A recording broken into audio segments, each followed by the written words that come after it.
Muy buenos días a todos y a todas. Tras este pequeño descanso de media hora, damos inicio al panel de puntos 4, con la intervención de Antonio Pantoja Vallejo sobre el aprendizaje y la felicidad, el binomio ideal. Esta intervención tendrá una duración de 30 minutos. Antonio, cuando quieras puedes empezar. ¿Hablo aquí directamente? Como tú quieras. Sí. Hola, buenos días a todos y a todas. En principio quiero agradecer a la organización del Congreso el estar aquí, a mi amigo Antonio Jiménez, que creo que es el alma mater del mismo, que empezó hace unos años de forma, digamos, a distancia, virtual, y bueno, ya se han hecho 2 presenciales. Creo que la temática del Congreso y el hablar de niños y adolescentes es algo que debe estar siempre de actualidad, porque yo ahora citaría la guerra de Gaza, donde ya han muerto casi 17.000 niños, otros 17.000 se han quedado sin familia y hay 1 millón de desplazados. En fin, siempre quien más sufre todo tipo de conflictos son los niños, por lo tanto debemos de prestarle una especial atención. El título de mi intervención es Aprendizaje y felicidad. No voy a basarme ni mucho menos en temas teóricos, al menos voy a intentar pasar por encima, sino en la experiencia, no mi experiencia actual en la universidad, sino la que tuve hace ya unos años cuando era maestro de niños pequeños, niños de infantil, luego primaria, secundaria, y ese trato con los niños, esa experiencia que he podido tener con ellos, que me ha marcado de alguna forma mi trayectoria, y donde siempre la palabra felicidad, los que me conocen saben que yo siempre la he mencionado, para mí es la clave de cualquier tipo de trato con los niños, de impartir clases, de intentar que aprendan, que se desarrollen con normalidad dentro de su periodo evolutivo, pero que sean felices. Entonces, se genera aquí un binomio que creo que debe estar siempre en la mente de todos los que nos dedicamos a la educación, que es, al mismo tiempo que se aprende, ser felices.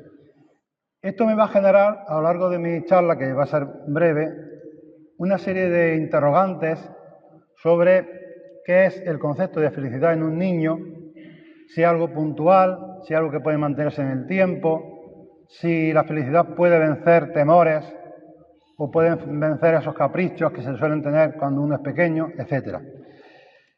Tomo de referencia las palabras de García Márquez, que decía que no hay medicina que cure lo que no cura la felicidad. Es decir, la felicidad es un aspecto muy importante en la vida de las personas y mucho más en ese pequeño micromundo que es el de los niños y adolescentes. Muy brevemente me voy a referir a la psicología positiva. Martin Seligman es uno de los que más ha defendido el término y a través de sus estudios se puso de manifiesto pues cómo esas emociones placenteras que tenemos todos son las que de alguna forma nos generan al mismo tiempo otras emociones, otros aspectos que podemos considerar negativos. Es decir, si yo no consigo lo que quiero, ya no soy feliz, por lo tanto ya estoy triste. Es decir, hay ahí una lucha interna, podemos decir, entre lo que es la búsqueda de la felicidad y aquellos aspectos negativos que conlleva el no obtenerla. Él hablaba fundamentalmente de 3 tipos de felicidad o de rasgos que definen la felicidad, como pueden ser las emociones positivas, que de alguna forma van a conseguir que yo me sienta a gusto con lo que estoy haciendo, que pueda vivir una vida totalmente sana, etc. Unos rasgos positivos que definen la felicidad y lo que llama instituciones positivas. Yo me centraría ahí en las instituciones positivas, que en este caso podría ser la escuela, en niños que están en etapa de escolarización. La escuela como institución hacia lo positivo es algo que todavía está por descubrir, diría yo. Es decir, la felicidad, decía este psicólogo, son esos pequeños momentos, detalles que tenemos día a día, que aparecen y desaparecen. Es decir, es difícil, o yo diría que casi imposible, que podamos ser felices a tiempo completo. Por lo tanto, hay que saber, de alguna forma, equilibrar cuando encontramos aquello que nos hace feliz con lo que no nos hace feliz, porque realmente esa es la vida. Pero al final prevalecería siempre el sentirme a gusto con lo que hago. Aunque a veces me suponga un esfuerzo en el terreno educativo, me suponga llevarme algo en contrario a lo que yo quería conseguir, etc. Ahí, en este camino que podríamos decir que va a lo que es el trabajo del tutor, del maestro, de la familia, porque es mejor siempre unir esos dos contextos, escuela, profesor, tutor y familia, porque realmente el niño vive en la escuela un tiempo, pero luego está en el barrio, está con sus hermanos, está con sus padres, está con sus abuelos, está en la familia. Entonces, es importante desgranar una serie de elementos que pueden mejorar la felicidad si lo tenemos en mente. El primero sería la inteligencia emocional o la educación emocional, como elemento indispensable para que uno se sienta a gusto con lo que está haciendo. El optimismo, es decir, cuando se llevan a cabo tareas o algún tipo de actividad que suponga un reto, no verlo como algo negativo, me va a salir mal, seguro que esto no voy a acertar, sino intentar tener esa dosis de optimismo que a veces hay niños y adolescentes que tienen, digamos, de nacimiento. Pero el optimismo se aprende, como casi todo lo que yo voy a decir, todo se aprende. Es cuestión de trabajarlo en la escuela y en los contextos donde se mueve el niño. La capacidad de fluir cuando hay, es decir, tener siempre una forma de actuar, de elaborar los resultados, de dar respuesta a aquello que voy necesitando, es decir, no cerrarme, no bloquearme. Eso sería otro rasgo importante de la psicología positiva. La resiliencia, un elemento muy importante en la vida de las personas, saber en todo momento cómo actuar ante un problema para resolverlo, y eso me hace feliz, y eso me hace sentirme bien. No siempre es así, porque a veces hay problemas que nos desbordan, hay problemas que nos cuestan trabajo, pero hay que, digamos, sobrevivir, hay que superponerse, hay que intentar estar por encima. El hedonismo, algo que está muy implícito en nuestra sociedad actual. Yo siempre pongo como ejemplo las primeras comuniones, donde los niños, por el hecho de no sé, tener muchos regalos, y yo soy feliz, atesorando, teniendo muchas cosas, ese carácter de sacarle placer a cosas que son, digamos, triviales o que son cosas que no son importantes, debemos intentar vencerlo, sobre todo en la población, no voy a decir los adultos, por supuesto, pero sobre todo en la población que nos ocupa, que es niños y adolescentes. La alegría como factor, veis que hay muchos que están contrapuestos entre sí, factor fundamental, el hecho de reír, el hecho de ver las cosas siempre desde un plano que me produce un cierto, internamente me siento más a gusto, no necesitar grandes logros, grandes acontecimientos para estar feliz, sino puede estar alegre con cosas pequeñas. Entonces, darle importancia a las cosas pequeñas, que muchas cosas pequeñas hacen cosas grandes.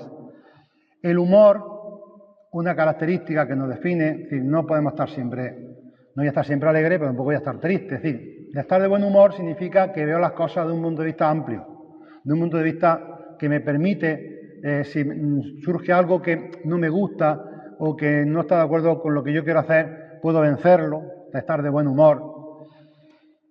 El bienestar, que es algo que también en este congreso se ha puesto de manifiesto, el hecho de sentirme bien con lo que tengo, estar a gusto con lo que tengo, no querer más de lo que necesito, es otro elemento fundamental. Y el entusiasmo a la hora de enfocar las distintas situaciones de la vida, como veis, muchos de ellos están entrelazados entre sí. Si los consiguiéramos todos juntos, todos los que son positivos, y supiéramos eliminar aquello que no tiene importancia o que realmente nos está afectando negativamente, pues evidentemente conseguiríamos mejor la felicidad. Bien, ahí os pongo a modo de ejemplo de esta película del revés que salió hace unos años, donde se ve, bueno, pues dos emociones contrapuestas, como es la alegría y la tristeza. Es decir, realmente todos tenemos episodios de alegría y de tristeza, eso es consustancial con el ser humano, pero ahí estaba siempre la alegría dándole una maceta o poniéndole siempre un toque de mira las cosas de otro punto de vista, seguro que eso no es tan negativo, seguro que puedes conseguir que esto te guste. Es decir, ese espíritu interno de la alegría es el que nos lleva a la felicidad. Claro, decía este caso Mafalda que quiso comprar, que hace una copia, una llave de la felicidad. Y claro, le dijo el cerrajero, necesito la copia. Es decir, ¿cómo voy a copiar la felicidad? Dame una copia para yo sacarla. Es imposible, es imposible. No es algo tan sencillo que se pueda adquirir comprándolo o sacando un duplicado, ¿no? Bueno, de esto que estoy comentando me surgen como dos grandes conceptos para tratarlo en el ámbito educativo, que es en el que yo me muevo, el que quiero enfocar. Primero, el aprendizaje de la felicidad y, en segundo lugar, el aprendizaje y felicidad. Veo que las diapositivas se han descompuesto porque yo trabajo en un modelo 16:9 y este se ve que es el modelo más cerrado. Bueno, pero se lee bien. Aprendizaje de la felicidad y aprendizaje y felicidad. Ese es el binomio ideal. Bueno, decía Séneca, me gusta últimamente mucho ir a los clásicos, que la verdadera felicidad no consiste en tenerlo todo, sino en no desear nada. Este filósofo cordobés, que era un estoico, hablaba de la palabra eudaimonia, que si bien viene del griego, eu es bueno y daimonia es espíritu, bueno de espíritu. Una persona buena de espíritu es la persona que es feliz o que es bienaventurada. Es decir, él hablaba fundamentalmente de conceptos que hoy en día están súper de moda, la tolerancia y el autocontrol. Autocontrol, algo imprescindible para ser feliz, aunque a veces no podamos dominarnos, ¿no? Él hablaba de dominar el deseo de placer, lo que hablaba antes del hedonismo, y la recompensa inmediata o el miedo al dolor. Pongo un poco esto pensando que el público es joven, adolescentes, de que hay mucho escrito, y hace ya muchos años, estamos al principio de nuestra era, sí, en los siglos 4, o sea, 4 antes de Cristo y 65 después de Cristo, es el comienzo de todo. Y ya se hablaban de estos términos que nos parece que son nuevos, que lo estamos inventando ahora, ni mucho menos. Es decir, todo esto estaba ya más que tratado en la antigüedad. El aprendizaje de la felicidad me lleva a distintas, digamos, perspectivas, pero voy a coger un enfoque solo, lo que es la atención plena o el mindfulness. En el sentido de que en la escuela, en las clases, se puede introducir algún tipo de técnica de relajación para ser consciente de lo que ocurre a nuestro alrededor, que a veces vamos una vida tan trepidante, los niños van en un, digamos, continuo devenir y no piensan realmente lo que está ocurriendo, es decir, una vida que sea consciente y en calma. Otros conceptos que podemos introducir es el de concentración o el control de las emociones, disfrutar del momento presente, que eso me va a dar quizá una felicidad para todo el día, es un chute de felicidad. Y otros conceptos que podríamos también aplicar a la educación puede ser la meditación, basado en aprender a respirar, que hay niños que a veces se ahogan, se ponen muy nerviosos, caminar, pensando, notando el fluir de los pasos, o en la vida cotidiana. Voy a contar 3 experiencias de aula, porque hoy quiero ir al grano. La experiencia 1, que sea dentro del aula, podría ser respirar. En primer lugar tendríamos ejercicios o actividades donde los niños noten cómo se respira por la boca, cómo se respira por la nariz, cómo se siente la entrada de frío o de calor, contar lentamente, frases cortas, frases largas, pero respirando sin prisa para conseguir un poco de meditación y un poco de toma de conciencia personal. Explorar el cuerpo, hacer algo de yoga en clase o meditar caminando, que lo comentaba anteriormente. Es decir, hay una serie de actividades que alguien puede decir, es que esto va un poco en los filos, podríamos decir, del currículum. Pero es que el currículum escolar se basa fundamentalmente en que los niños se sientan a gusto. los niños sean felices en clase. Entonces, ahí es donde intervendrían este tipo de pequeñas actividades, como pequeñas píldoras que se pueden ir metiendo a lo largo de la clase, en momentos determinados, para conseguir que realmente haya un ambiente de relajación y no haya esa tensión que a veces provoca. Vamos a hacer 5 actividades y tenéis tanto tiempo y no me das tiempo y se ponen ellos mismos se meten presión. Entonces, es el momento precisamente para que actúe este tipo de técnicas. La segunda experiencia sería, al iniciar la jornada, hacer algún tipo de técnica de relajación en clase, muy sencilla, hablo de 5 o 6 minutos, no se trata de más. Después, también se puede hacer una actividad exigente, por ejemplo, tal el recreo, vamos a relajarnos 5 minutos y empezamos a trabajar. Esto da un resultado espectacular. Entre asignatura y asignatura, cuando sale un profesor y entra otro, en ese momento que hay cierta tensión, cierto nerviosismo, porque los profesores tenemos nuestra personalidad y hay algunos que son más agobiantes que otros. Ahí también podríamos meter este tipo de actividades. Cuando ocurre algún tipo de conflicto en el aula, tema de convivencia, choque entre dos niños, rivalidades, es un momento para pararnos, reflexionar, aprender a respirar y hacer un poco de relajación. Cuando el grupo está alborotado por algo, hay veces que se ponen nerviosos por motivos X, eso ocurre bastante a menudo, un buen momento también para llevar a cabo este tipo de técnicas. Y por último, cuando hay un trabajo muy intenso, algún tipo de exposición en clase, incluso alguna prueba, algún pequeño examen, también sería un buen momento para llevarlo a cabo.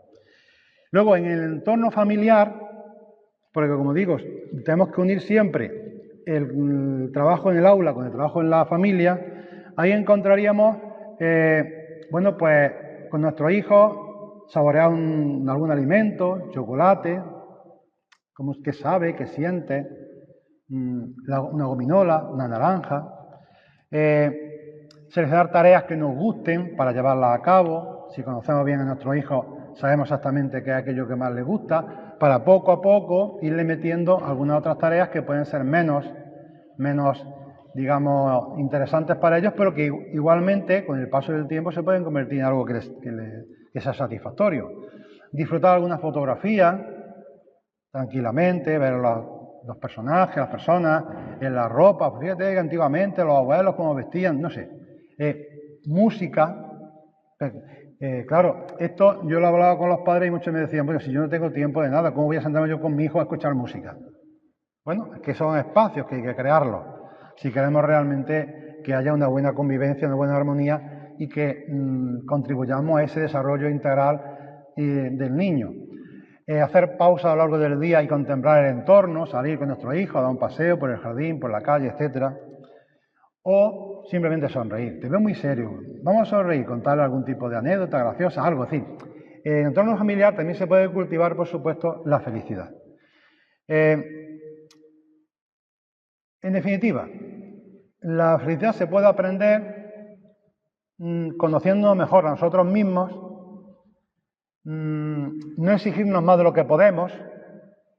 Hay muchos niños que son autoexigentes, digamos, por naturaleza, y entonces eso tenemos que intentar que sea lo menos posible, o niños que se exigen muy poco para que se exijan, pero siempre en los niveles que yo puedo ir abarcando para dar pasos, digamos, proactivos.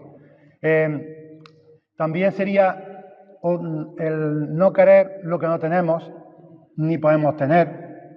Eso es otro elemento que nos puede hacer desgraciados en esta sociedad donde hay tantas, digamos, a veces necesidades que no son tan necesarias o nosotros mismos no las creamos. O también poniéndonos metas que podamos conseguir. Es decir, metas, ahí intervendría tanto la familia como la escuela. Metas que uno pueda ir, digamos, superando lentamente para ir consiguiendo tomar cada vez más conciencia de sí mismo y sentirse mejor.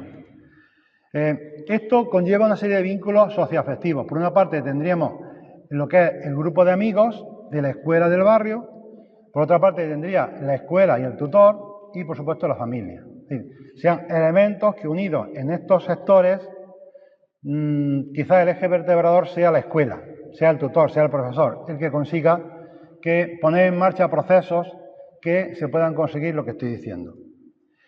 Claro, se puede ser feliz con muy poco.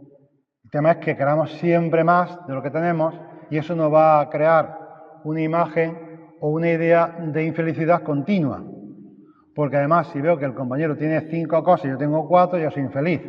Al compañero le compran todos los años 2 mochilas a lo largo del curso y yo tengo la misma de hace 3 años, pues soy infeliz. Sí, ahí es donde está el trabajo, digamos, de la escuela y de la familia, para conseguir que uno pueda ser feliz con poca cosa en función de sus necesidades y no se las cree innecesariamente. Un filósofo alemán, era de danés, de Copenhague, decía que la puerta de la felicidad se abre hacia adentro. Hay que retirarse un poco para abrirla. Si uno la empuja, se cierra cada vez más. Es decir, hay que dar espacio a la felicidad para que crezca, para que aparezca. Dentro del existencialismo se trabajó bastante el tema de la felicidad en elementos como la subjetividad, pero especialmente en la libertad del individuo para encontrar aquello que realmente le hacía feliz. En este concepto de aprendizaje de la felicidad, pues vamos a dar un salto a lo que es aprendizaje y felicidad. ¿Cómo se puede ser feliz al mismo tiempo que se aprende? Sería la pregunta. Aquí encontraríamos un choque de trenes en algunos elementos, como puede ser la escuela tradicional y la escuela innovadora. Es decir, se puede ser feliz en la escuela tradicional. A veces el mismo maestro en una escuela tradicional te hace ser feliz, que es una variable que muchas veces no manejamos. Es decir, no necesariamente hace falta una escuela innovadora para ser feliz, sino que haya un clima de aula, haya un sistema de trabajo y de desarrollo del individuo y del grupo dentro del aula que le haga sentirse bien. Por lo tanto, yo no pondría la escuela innovadora por delante de la escuela tradicional, aunque evidentemente la escuela innovadora tiene más potencialidad, o quizá una mezcla de ambas. O sea, que habría que ver muchas variables. Lo importante es crear ese clima dentro del aula. La metodología centrada en el aprendizaje sí que han puesto en los últimos años de manifiesto esa posibilidad de que el estudiante pueda desarrollarse de acuerdo a sus potencialidades, es decir, en el sentido de que ya no estamos centrados tanto en el enseñar, sino en el aprender. Entonces, en el aprender sí podemos utilizar algunas técnicas, algunas estrategias que van a permitir que el estudiante se desarrolle de una forma mucho más práctica, porque la metodología centrada en el aprendizaje va más quizá a lo práctico, a lo cooperativo, a algo más cercano a la vida cotidiana que las metodologías tradicionales. También el aprendizaje que vaya unido a la edad del estudiante, es decir, exigirle a cada estudiante aquello que esté de acuerdo con su edad. Claro, estamos escolarizados en aulas donde los niños nacieron durante un año, sí, a lo largo del año, pero hay niños que, sobre todo en edades tempranas, que nacieron en enero y otros que nacieron en diciembre. Están dentro del mismo año, pero se llevan un año de diferencia. Entonces, habría que vertebrar sistemas dentro del aula para que tanto los niños que sean, digamos, más jóvenes con los que tienen mayor edad, en este caso un año de diferencia, que cuando somos adultos no se nota, pero niños de 4 años o 3 años se nota muchísimo, puedan tener la misma forma de desarrollarse. Es decir, buscar distintos niveles en el aprendizaje para que la edad del estudiante no sea un hándicap a la hora de aprender, que eso le puede crear desmotivación y, por supuesto, le puede crear infelicidad. El aprendizaje como algo nuevo, para mí eso es fundamental, lo veremos después. El aprendizaje no puede ser siempre repetitivo. Sí, ese maestro que entra a clase, que cuelga la chaqueta y pone la fecha en la pizarra y dice, venga, dictado, vamos a empezar, y todos los días igual, de lunes a viernes, y repite las mismas, digamos, pautas, pues al final no va a generar un clima de aula propicio a que el niño sea feliz, porque todos los días hace lo mismo. Puede que algunos sí lo sean, pero no podemos decir que hay una propuesta para el grupo. El aprendizaje y entorno, elemento fundamental también en el aprendizaje y felicidad, es no cerrar el aprendizaje al aula, sino salir del aula, aprender la naturaleza, en el contexto cercano. Eso también va a propiciar una toma de contacto con la realidad y que no todo esté en el aula, aunque ya las aulas tienen conexión a Internet y hay muchos temas que se trabajan viéndolo en Internet, pero sigue siendo algo artificial.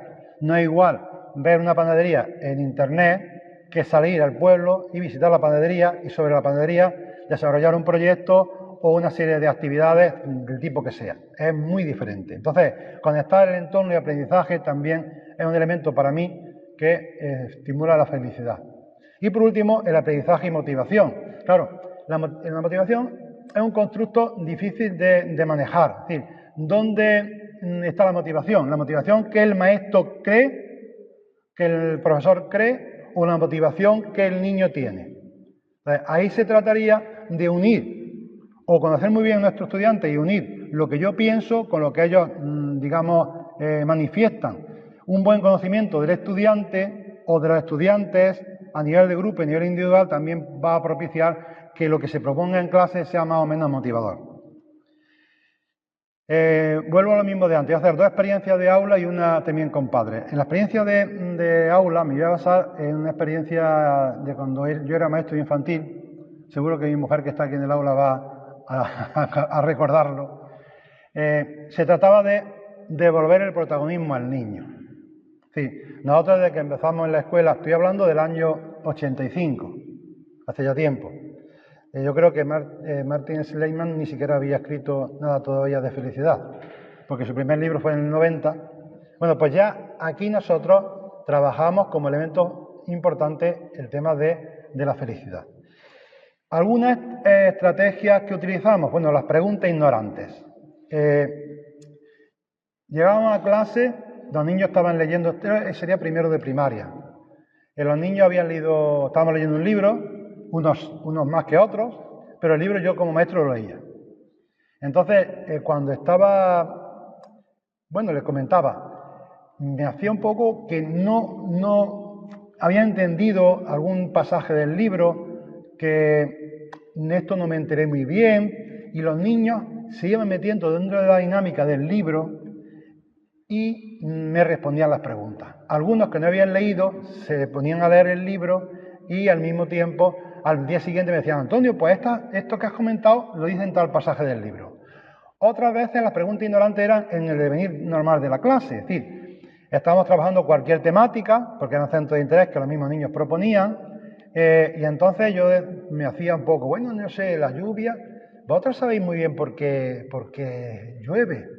Y bueno, entonces a partir de ahí ellos indagaban, investigaban y al día siguiente traían la respuesta. Es decir, el hacerte un poco el que desconoce la temática para que ellos sean los que la indaguen y tener la respuesta era muy motivador para los niños.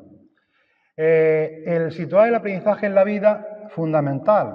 Es decir, que todas las actividades que se desarrollaban en clase, todas, iban unidas en torno a ese centro de interés que estaba anclado a algún elemento de la vida del niño. Entonces era un tema de ir viendo en el contexto cercano qué ocurría, qué había para desarrollar actividades desde cálculo vivo, el texto libre, dibujo libre, etcétera, todo basado en esa vida que rodeaba al niño. Nos basábamos mucho en las técnicas Celestín Freinet de la Escuela Moderna, donde situaba el aprendizaje en la vida. Ahora ha vuelto otra vez como algo muy nuevo. Parece ser que los proyectos están recién inventados y también las situaciones de aprendizaje está recién inventado, y esto lleva muchísimos años funcionando. De hecho, nosotros lo manejamos y esto hace ya bastantes años. La curiosidad como estrategia, el hecho de que activáramos ese rasgo típico del niño pequeño de ser curioso, es decir, le proponíamos algún tipo de reto, lo dejábamos ahí y él por su cuenta lo indagaba y luego nos daba respuesta. El maestro se retira, le llamo esto el maestro no ejerce porque quien llevaba el timón era el niño. Una vez que se generaban los centros de interés mediante una dinámica de cooperativas, charlando en la alfombra o charlando ya en los pupitres una vez que ya estaban mayores, a partir de ahí eran los niños que hacían las propuestas y las actividades iban en torno a esas propuestas del niño. Es decir, el maestro intentaba estar presente el menor tiempo posible. Y hacer divertido el aprendizaje, es decir, buscar siempre actividades que promuevan la risa, que promuevan la alegría y que vayan aprendiendo sin darse cuenta a la vez que están siendo, están trabajando en el aula. La segunda experiencia es el entorno, es el aula, también lo que haría el maestro. Primero, planteo un problema divergente al terminar la jornada. Lo dejo ahí. ¿Qué ocurriría si mañana, cuando levantáis, está lloviendo y llueve de abajo arriba? Por ejemplo, inicio la jornada analizando soluciones. ¿Qué se os ha ocurrido? Eso todos los días.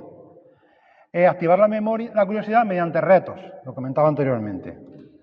O hacer propuestas con respuestas divergentes. Siempre varias respuestas a una misma propuesta. Es decir, no ese tipo de problemas o de actividades que tienen una única respuesta, sino varias respuestas. Eso le da al niño muchísima más potencialidad. La creatividad sería el hilo conductor y la resolución de problemas el eje que vertebra todo el sistema. Luego, a nivel de familia, ahí tendríamos como dos elementos. Primero, atender al desarrollo evolutivo. Muchos padres no saben diferenciar un hijo de 3 años con un hijo de 7 y al ciclo vital que tiene. Es decir, cada niño necesita una atención en función de su edad y hay niños de 3 años que tienen una mente de 8 y niños de 8 que tienen mente de 3. Entonces eso tiene que conocerlo el padre y no exigirle más de lo que puede dar. Y a partir de ahí vendrían retos que habría que cultivarlos porque son parte de la vida, son parte de la formación de la persona. La responsabilidad en el hogar, es decir, cada uno tiene que ser responsable de algo. Los caprichos hay que controlarlos y no por no tener algo ya va a ser infeliz, ni mucho menos, sino que todo tiene su momento, tiene sus posibilidades según la etapa del año en la que estemos, si es tu cumpleaños o si es los Reyes Magos, etc. Saber apreciar las cosas, y ahí los padres tienen que ser una especie de espejo. Si el padre aprecia las cosas, los hijos van a apreciarlas también. Y la capacidad de resiliencia, que ya se lo transmiten los padres a los hijos. Es decir, todos esos son elementos que ya habéis visto que han salido a lo largo de la charla, porque no nos hace infelices, al contrario, nos da pautas y nos da formas de vida que nos van a facilitar la felicidad. Saber que no hay 2 días iguales en el aula. Lo que hacemos el lunes no va a ser lo mismo que vamos a hacer el martes, ni el lunes de la semana que viene. En fin, cambiar lo que hagamos en el aula. A modo de ejemplo, yo pongo aquí, por ejemplo, para resolver problemas, pues un niño puede resolver el problema y va diciendo cómo lo resuelve, va hablando, y el que escucha le formula una pregunta o le pide aclaraciones. Entonces todos somos partícipes, todos estamos implicados. De alguna forma nadie se siente fuera del contexto. Termino ya con una frase de Jean-Paul Sartre. Lo pongo como ejemplo porque este hombre consiguió el premio Nobel de Literatura y lo rechazó. Porque dijo, fijaros, el concepto de felicidad. Me dan el premio Nobel y no lo quiero. Porque dijo que los lazos del hombre y la cultura debían desarrollarse directamente, sin pasar por la institución establecida. Fue feliz siendo como era. Por eso, poco antes de morir, dijo, el hombre se hace a sí mismo y con esto somos libres. Es decir, felicidad no es hacer lo que uno quiere, sino querer lo que uno hace. Un testimonio de unos padres que hace unos años, estaba en la escuela, que decía, ¿qué le hace a nuestro hijo que está deseando que llegue el día siguiente para ir al cole? Para mí era pues del algodón, el niño es feliz. No es más feliz quien más tiene, sino el que menos necesita. Con eso termino. Muchas gracias.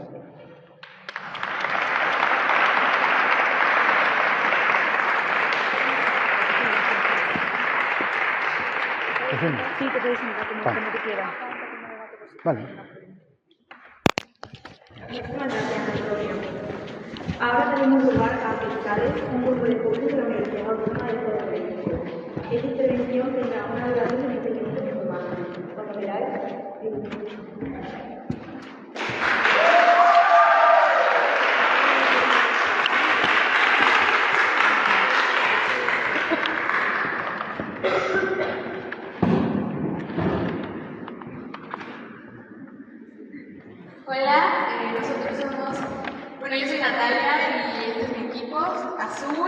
David, Gabriel y Jared. Nosotros venimos a exponerles nuestro proyecto llamado A través de nosotros sobre el tema de la importancia de la expresión artística en un entorno educativo.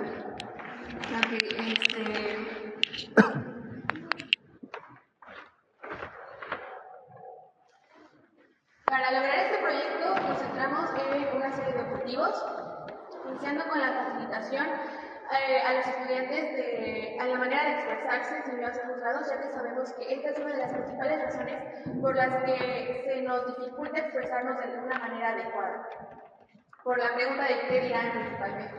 Luego continuamos con empatizar con las emociones de los estudiantes, porque creemos que no hay mejor manera de comunicarnos si no es sabiendo cómo las demás personas se sienten. Después está procurar el bienestar emocional de los estudiantes mediante redes de apoyo y por último ampliar la visión estudiantil mediante las tecnologías de información y comunicación. Este último objetivo nos ayudó a realizar dos actividades. La primera es un periódico digital en el que con ayuda de la plataforma de Instagram creamos una página donde subíamos constantemente dibujos o obras creadas por estudiantes de nuestro plantel, que posteriormente nos ayudó para crear un periódico mural en el que plasmamos todas estas obras y lo colocamos en una de las zonas más concurridas de nuestro plantel. Bueno, con esto llegamos a la pregunta de ¿ustedes creen que es importante expresar tus emociones? Vale, hola. Les voy a hablar de la importancia de expresar tus emociones. Nietzsche y Heydrich consideraban el arte una pieza clave para poder encontrar nuevas emociones y valores. Por un lado, Nietzsche creía que era una afirmación más poderosa que la verdad del arte, era una forma que cada individuo tenía para expresarse. Ambos reconocían el arte como una manera de observar, analizar y sentir cada una de las emociones que tenemos como individuos. Todo esto complementado con las lecciones de Hegel, que resumía muy bien estas reflexiones previas sobre la belleza, la función social del arte. ¿Qué era lo que es? Hegel pensaba que las obras de arte no solo eran eso, pinturas, que muchas veces es reducido solamente a eso. Creía que eran la mejor expresión que teníamos como individuos, como conciencia, para poder expresarnos como personas. Era la mejor manera que teníamos para poder sentir, era la manera más pura que teníamos para poder expresar. Muchas veces nos la pasamos buscando un propósito, una manera en la que sentir todo esto, que yo creo que es la mejor forma de hacerlo a través del arte, la autorrealización. Ahora, ¿por qué esto es importante? Conocemos a muchos artistas, genios en su campo, de arquitectura, arte, etcétera, que ya lo lograron. Pero ¿por qué reducirlo solo a eso, a personajes históricos? ¿Por qué no hacerlo de manera social, de manera grupal, sociedad, mundial incluso? Es la mejor manera de verlo. Si tomamos esta expresión artística y la potenciamos a su máximo, no solo nos quedaríamos como eso, como expresión artística. Podremos avanzar en la naturaleza humana, en el desarrollo emocional, histórico. El conocer cómo nos sentimos y cómo se siente el otro podría incluso llegar a la tan ansiada emancipación de la raza humana, ¿no? Ahora, todos ellos coinciden en lo mismo. El arte es fundamental para toda la vida. El arte nos permite conocer cómo se sienten los demás. Pero yo creo que es mucho más que eso. El arte es la expresión más pura que tenemos como seres conscientes y que alguien igual de consciente puede sentir. Teniendo esto en cuenta, les hago la pregunta. ¿Ustedes creen que las obras de arte solo las hacen las personas o que se expresan a través de estas? Buenos días. Quiero preguntarles algo. ¿Cuál es su postre favorito? Piénsenlo. Para mí, en mi caso, es el panqué de calabaza con especias que hace mi hermana. Lo acompaña con helado de vainilla artesanal. Esto me hace recordar a, cómo lo hace. Necesita una receta. Pero aparte de esa receta, ella no la sigue total, al pie de la letra. Le pone emociones, ideas y las habilidades y cosas que ella tiene a la mano para poder hacerlo. Así es como les quiero explicar qué es una obra de arte. Una obra de arte es lo tangible, lo que puedes tocar, lo que vas a ver de la expresión artística, que es expresión artística es la parte creativa del ser humano, lo que te hace pensar, lo que te hace imaginar. Son tus ideas, tus sentimientos y tus habilidades que terminan desembocando en esta obra de arte. Si lo piensan así, mi hermana es una artista. Creó una obra de arte que podríamos decir que es el panqué de calabaza. Este panqué de calabaza fue la parte final de su expresión artística. Pero yo me pregunto, ¿esta receta siempre fue así o va a necesitar evolucionar en algún punto?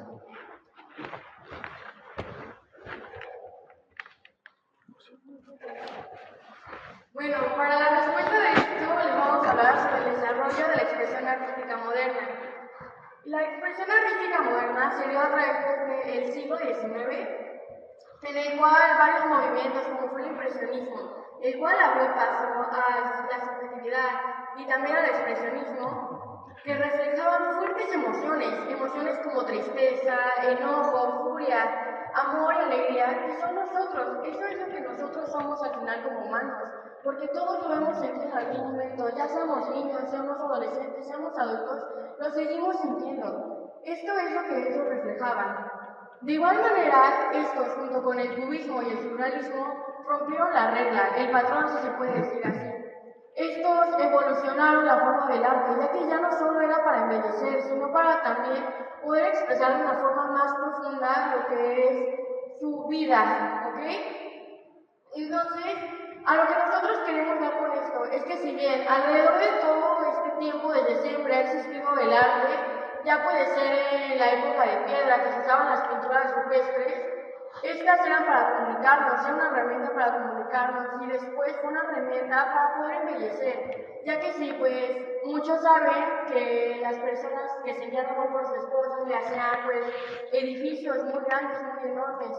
Y ahora podemos decir que el arte nos ayuda a expresar lo que sentimos. Puede ser no solo una pintura, ya que antes se pensaba que solo era la pintura, ¿no? Y sentimos que la sociedad también está muy enfocada en pinturas, pero hay más formas de expresarse a través del arte. Puede ser un baile, un poema, poesía, literatura, canciones. Entonces, nosotros conocimos y comprendimos más acerca de nuestros alumnos y de nuestra comunidad, más que nada, de cómo se sienten. Esto a través de unas encuestas que realizamos. Las encuestas realizadas se dividieron en dos. Una que fue previa a realizar las actividades y la otra que fue después, para tener así un rango o de cierta manera una cantidad para comparar de cómo los alumnos creen o consideran que es importante la expresión artística en nuestro plantel. La primera encuesta se realizaron 3 preguntas. La primera fue ¿a qué semestre perteneces? Y la segunda es que si piensas que es importante expresar tus sentimientos. Y la tercera, cómo las obras de arte pueden ayudarte a expresar tus sentimientos.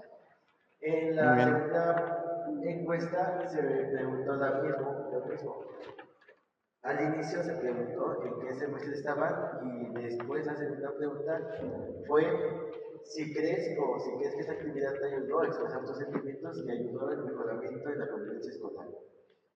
Podemos entender datos como que los alumnos que más participaron en estas encuestas fueron los alumnos de quinto semestre, con una participación mucho mayor en comparación con los alumnos de segundo y tercer semestre.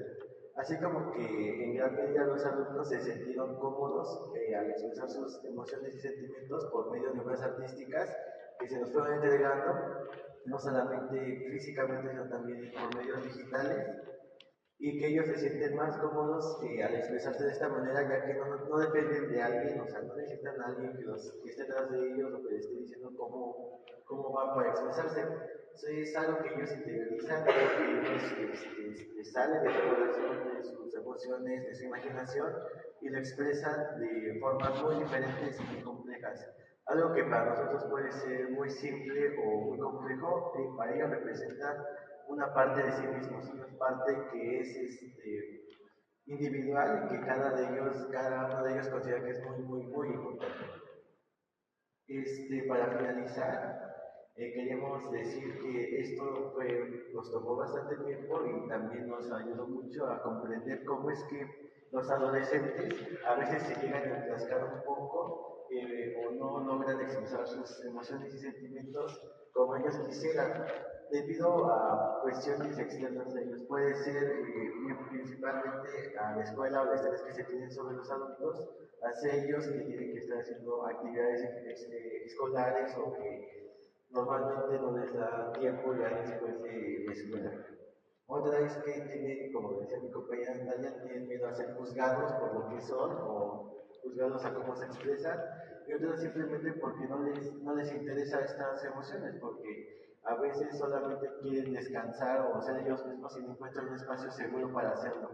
Y con con este proyecto que hicimos, logramos hacer que los adolescentes se sintieran seguros hasta cierto punto en cómo expresarse, ¿no? Y esto nos ayudó mucho, ya que la convivencia en el plantel publicado por Dr. Mateo, sí, de cierta manera sí mejoró, y pues se ve reflejado en algunos dibujos que nos entregaron y algunos poemas también, que hablando con los autores nos comentaron que eran poemas hacia otras personas, ¿no? Hasta poemas de amor o poemas así como cartas de despedida que a veces se quedan en los adolescentes y que las hacen y se guardan, y que a veces nunca se exponen por miedo a que sean juzgados o que se burlen, ¿no? Entonces esta experiencia nos sirvió mucho y nos ayudó mucho. Y pues me parece que ya sería todo. Muchas gracias.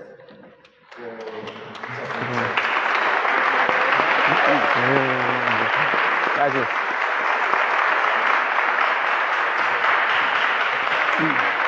No hubo banderita. Muchísimas gracias por vuestra intervención. Ahora, como hemos hecho anteriormente, abrimos un pequeño espacio para preguntas y comentarios. Si alguien tiene alguna duda o reflexión sobre lo que se ha presentado, por favor, levante la mano y le acercamos el micrófono. Les pedimos que sean breves, para poder así escuchar el mayor número de intervenciones. Adelante, quien quiera participar.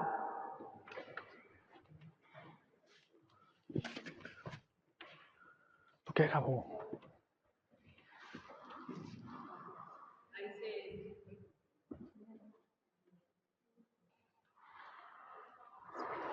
Ahí se escucha, ¿verdad?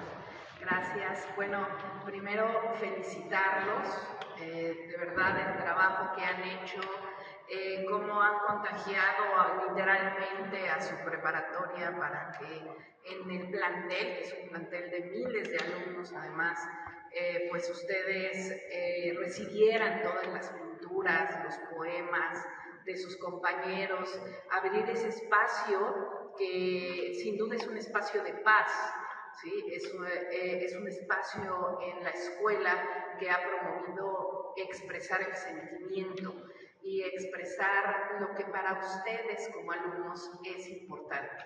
Yo quisiera preguntarles a cualquiera de ustedes, chicos, ¿qué tan difícil o cómo manejaron el proceso para que, como bien dicen, a veces por pena, los chicos no lo hacen porque no están acostumbrados, salvo que sea un taller, ¿no?, de artísticas, un taller de plástica, pero de otra manera es difícil porque, bueno, no está la encomienda por parte de un docente, no está en el contenido programático e incluso pues no da una calificación. Entonces, a eso estamos acostumbrados, lamentablemente en muchos casos. ¿Qué hicieron ustedes para que pudieran participar sus compañeros de la preparatoria en esta exposición que, como veíamos en las fotos, terminaron en un gran mural que ustedes mismos colocaron de todo ese sentimiento que volcaban los jóvenes preparatorianos de entre 14 y 16, 17 años, como lo son ustedes? Sí, bueno, respondiendo a su pregunta, maestra Sare, al principio sí fue bastante difícil lograr la atención de toda la escuela, porque como lo mencionaba, el plantel es una escuela grande en comparación, para que se den una idea, simplemente de nuestros semestres son 15 grupos, de alrededor de 50 personas, ¿no?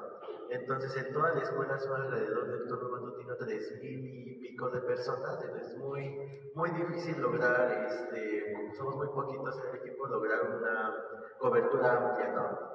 Pero lo que hicimos fue al principio iniciar con nuestro semestre, que era como la manera más fácil de llegar a los alumnos.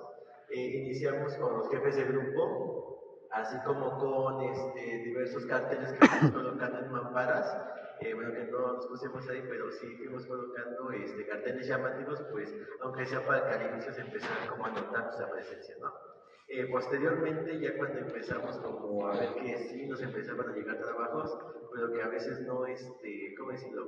No tenían como tiempo para entendernos bien o querían preguntarnos cosas y pues no les daba el tiempo porque estábamos en clase, estábamos ocupados. Decidimos con mis compañeras Natalia y yo al principio, porque teníamos tiempo libre en la mañana, pasar a los salones que pudiéramos de los diferentes semestres, o sea, eran 2 horas y pasábamos y ya, ¿no? Posteriormente, ya pasaron 1 o 2 semanas después de eso, nos organizamos bien con nuestro equipo y logramos hacer o que nos dieron permiso de pasar a todos los salones de la escuela o de la institución a colocar un cartel que era específico con todas las indicaciones, con toda con sección de preguntas y respuestas, para que cualquier duda que surgiera nos la podrían hacer en el momento o después nos pudieran mandar mensaje, ¿no? Ya con esto logramos de cierta manera globalizar lo que es a través de nosotros y digamos que llegar a más personas. Ya cuando terminamos esta actividad esperamos porque dimos como un tiempo de que ya a ver cómo nos iba y nos empezaron a llegar muchos dibujos, muchas personas interesadas. Y de ahí el único problema que notamos hasta cierto punto es que estamos como si no estamos tan centrados o los adolescentes están tan centrados en que para hacer algo necesitan tener una recompensa de una calificación, premio, dinero, lo que sea, o sea, para tú hacer algo, una recompensa. Muchos nos preguntaban que se iban a ganar, que digamos que cuánto iban a dar de calificación, cosas de ese estilo. Entonces, pues tratamos como de decir, pues este es un proyecto, pues si tú quieres, pues apoyarnos, estaremos emocionados, pero si no, pues tampoco es como que podamos darte algo así tan grande, ¿no? Un reconocimiento, o sea, como que puedas estar aquí. Lo que implementamos fue que los autores de estas obras nos dieran el significado de cada una de ellas, porque cada una de estas obras tiene un significado y el autor nos los dio, era autor, bueno, por ejemplo, autor Emiliano, y una de sus obras es su significado, ¿no? Entonces fue como darle este reconocimiento a las personas para que ellas se pudieran sentir seguras, ¿no? de lo que habían hecho. Y también las expusimos y tratamos de cuidarlas lo más que podamos porque eran obras que, bueno, que yo no soy un excelente pintor, ¿verdad? Pero hay muchos alumnos que sí. Entonces las cuidamos y las expusimos y ya posteriormente se las regresamos, ¿no? Entonces así de cierta manera logramos englobar. Lo que también nos ayudó mucho fue la página web de Instagram, porque era más fácil así manejarla entre todos y evitar estar como amontonándolos, ¿no? Aquí uno y otro, era más fácil. Y para los dibujos físicos colocamos una pequeña cajita en el lobby de la escuela, en el cual estaba con nuestro logo, para así decirlo, podían meter sus dibujos y nosotros recogerlos, era como un buzón. Y ahí también recogimos varios dibujos. Y bueno, con estos como pequeñas acciones logramos como globalizarlo y que se diera cierta atención. Lo que también nos ayudó mucho fue la ayuda, bueno, no está aquí presente, pero del subdirector académico y profesor Marín, que nos apoyó en todo lo que pudimos, en todo lo que él pudo, o sea, nos dio los permisos, las mamparas, o sea, todo, y le agradezco mucho. Y gracias a él también pudimos como globalizarlo porque nos permitió, como él lo mencionaba, entrar a los otros grados de primer y tercer semestre para que no hubiera ninguna, por así decirlo, ninguna complicación, ¿no? ningún malentendido ni con tanto profesores como con orientadoras. Bueno, también hablando de lo que era, que fue muy difícil con los alumnos, pero también encontré mucha dificultad porque yo también estuve mucho tiempo, me dedicaba a pegar los carteles o eso, que los profesores, aunque estaban enterados, te ponían trabas diciendo que no podías hacer eso o quién te había dado permiso, aparte de preguntar, ¿y qué van a ganar los alumnos?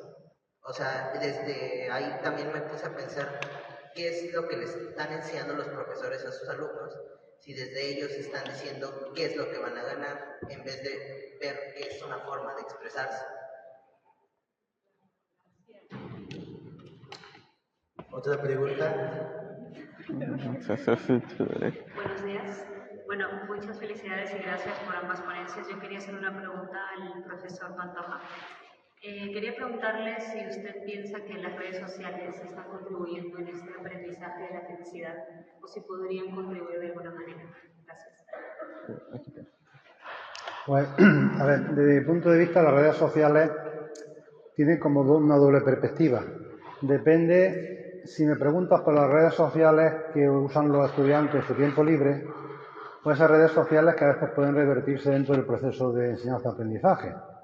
Y en el primer caso, las redes sociales pueden contribuir a crear un clima de que hay muchísimas cosas y yo quiero tenerlo todo, que puede ser en ese sentido, según el tipo de formación que tenga la persona, si tiene claro lo que quiere conseguir, aquello que le hace feliz, puede ser un motivo de, digamos, de que vea que no puede tenerlo todo. O sea, también depende de la edad de la persona. Estamos hablando de adolescentes o estamos hablando de niños, que realmente los niños a las redes sociales no pueden acceder, ¿no? Pero hablemos de adolescentes. Sí, que puede tener ese efecto, podríamos decir, negativo desde ese punto de vista. A nivel de escuela, a nivel de centro educativo, las redes sociales sí que pueden ser una estrategia para conseguir que efectivamente todo lo que se comparte en red o todo lo que se puede visualizar en red se trabaje en el aula y se vean lo que comentaba en mi exposición, que hay muchas cosas que creemos que no son felices, pero que luego cuando las tenemos ya la felicidad se desvanece y eso me hace tener otra más y así digamos en un continuo. Eso es algo que define nuestra sociedad. Por lo tanto, el hecho de utilizar las redes dentro del contexto educativo sí que sería muy beneficioso precisamente para darle el valor que tiene, porque en redes sociales se vende mucha información, se transmite mucha información que no es contrastable, es decir, hay muchas cosas que no son realmente reales. El hecho de que se analicen en la escuela o en el instituto puede propiciar un mejor uso de las redes. Estamos aquí en un terreno que en el futuro va a ser fundamental, que es el buen uso que se haga de las tecnologías. Ahora estamos en un momento de muchos bulos, por ejemplo, con el tema de la Dana, y hay quien se lo cree todo lo que viene en las redes. Y cuando hablamos de redes sociales, yo incluyo ahí a WhatsApp, que prácticamente puede actuar como una red social. Es decir, todo lo que hay en la red es real, o hay mucha manipulación. Entonces ahí viene un elemento crítico de la persona. Es decir, ver realmente aquí hay, digamos, de real, analizarlo en el aula y ver aquellas cuestiones que realmente pues puedan servir a mí para crecer como persona o para sentirme más negativo, más pesimista, etcétera. Es decir, que en definitiva, meter las redes sociales dentro del trabajo en el aula puede ser muy positivo para crear un pensamiento crítico que creo que hoy en día también con la presión de la inteligencia artificial es fundamental.